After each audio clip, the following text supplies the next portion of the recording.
नवी मुंबई शहरात मुख्य रस्ते वगळता अंतर्गत रस्त्यावर अनेक ठिकाणी खड्डे पडले असून हे खड्डे गणपती सणापूर्वी बुजवण्याचे आश्वासन नवी मुंबई महापालिका आयुक्तांनी दिले असले तरी कोपरखैरणे विभाग कार्यालय इमारत आवारात प्रचंड खड्डे पडल्याचं दिसून येतंय।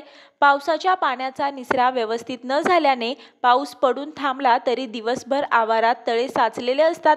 यामुळे विभाग कार्यालयात डासांचा प्रादुर्भाव वाढत चालला आहे।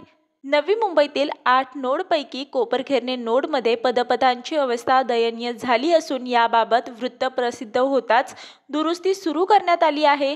मात्र गेले अनेक महिने कोपरखैरणे नोडचा गाडा ज्या इमारतीतून हाकला जातो त्या इमारतीच्या आवारात प्रचंड खड्डे पडल्याचं दिसून येतंय।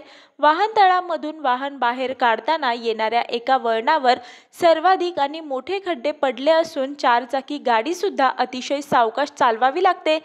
पावसाचे पाणी साठते तेव्हा कुठे खड्डे आहेत हे लक्षात न आल्याने त्याचा त्रास सर्वाधिक दुचाकीस्वारांना होतोय।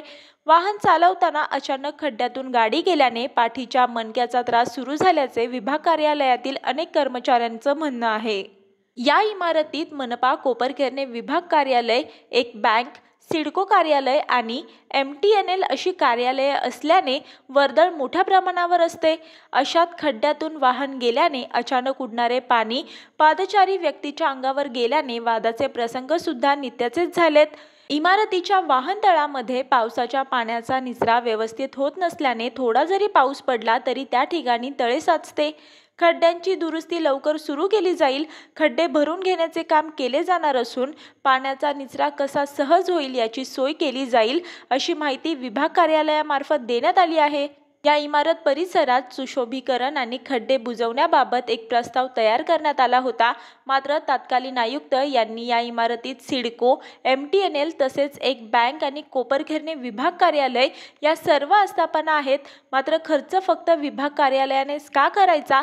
सामायिक जागेचा वापर सर्वच करतात तर खर्च सर्वांनी वाटून घ्यावा अशी भूमिका घेतली होती।